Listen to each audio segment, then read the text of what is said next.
was sort of like, well, if you look at the painting and you cover up Dido, it's not a particularly interesting story. But if you take your hand away from Dido and you see the two of them together, or you cover up Elizabeth, it suddenly becomes a really fascinating portrait. And so for me, I was only ever going to get involved if I was going to be allowed to create a story where Dido Elizabeth Belle was front and centre of the story, and it was a movie about the world through her eyes and her life of being this unusual person in this world that we're so used to seeing in Pride and Prejudice and Sense and Sensibility, but not a character like her before.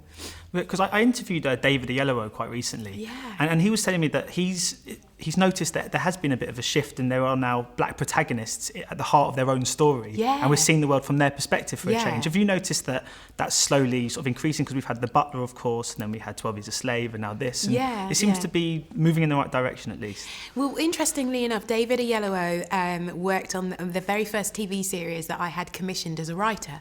And so I go back a long way with David. And I know the progression that he's talking about. I can see the kind of changes and the journey that he's speaking about. And yeah, absolutely, black protagonists at the heart of their own stories, rather than being bystanders and observers and viewers of somebody else's story. And I think that that's incredibly important. I was watching The Butler several months ago at a BAFTA screening, and I just got a bit weepy suddenly towards the last third of it, because I suddenly realised that with the films that had come out in 2013 and that were competing for the Oscars, there was this amazing tapestry of history and fascinating characters that were being woven on our cinema screens, and that at some point Belle was going to be a part of that. And it suddenly hit me. Hadn't really hit me before that, because when you're making a movie, you know, these things are there driving you in your subconscious. But ultimately you're saying, I've got to make an entertaining story, I've got to get the historical facts in there, there's all this other stuff that you've got to focus on in the conscious. And I feel really proud that I can sort of be a part of that in many ways. And was it quite an enjoyable challenge to bring these very sort of huge themes, you know, sort of culture and race and identity and stuff like that, and sort of weave them into a quite traditional British period sort of drama setting? You know what? It was really satisfying to have financiers and a producer that was going to let me weave all of these, as you say, all of these big themes into a story that essentially on the surface you could sell as a love story, a romantic love story, a paternal love story, something quite simplistic on the surface, and yet beneath it all there was all of this complexity that was going on. And I just felt pleased that the people behind the film were going to allow me that vision to really implant on the story and really communicate to an audience.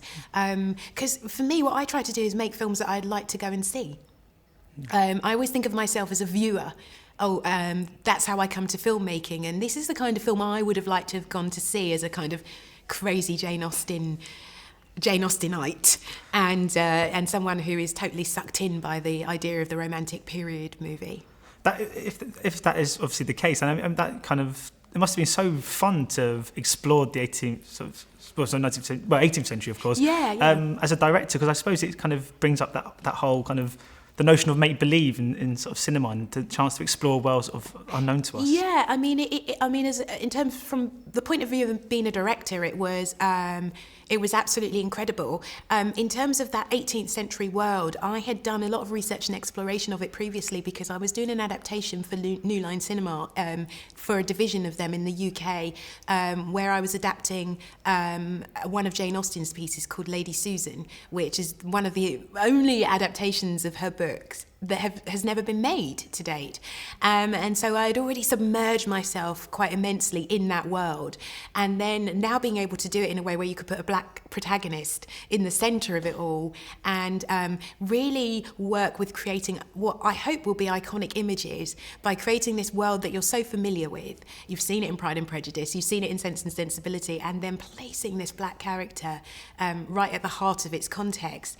Visually, I found that really quite stimulating. And then the idea of that I was going to also be able to hopefully create quite an emotional piece that wasn't too sentimental, because it was going to look at this this industry, this world that was financing this genteel society that we're so used to seeing on screen, but never looking at the world that kind of finances it, which was the slave trade. That also was very inspiring for me. So just finally, one of the things that fascinated me most about this idea was just the notion of finding this painting and then exploring everything behind it. And I love that sort of idea. And I was wondering, are there any other paintings or pieces of art that you can think of at the top of your head that you'd love to get behind and explore the story that led up to that picture being taken? Well, first of all, there's two things. I always wished that I had decided to make the movie of the girl with the pearl earring first, because I live in Holland and the painting is at a museum just 2 minutes away from where I used to live in Holland, and you know, so I always wished that I had come to that. The second thing is, can I name drop? Of course.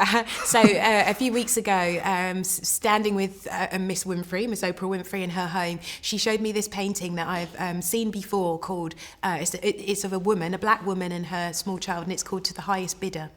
And it's basically a woman in so many ways you would look at and you would just see a scene of a mother and a child, and yet they were to be sold and possibly not even together.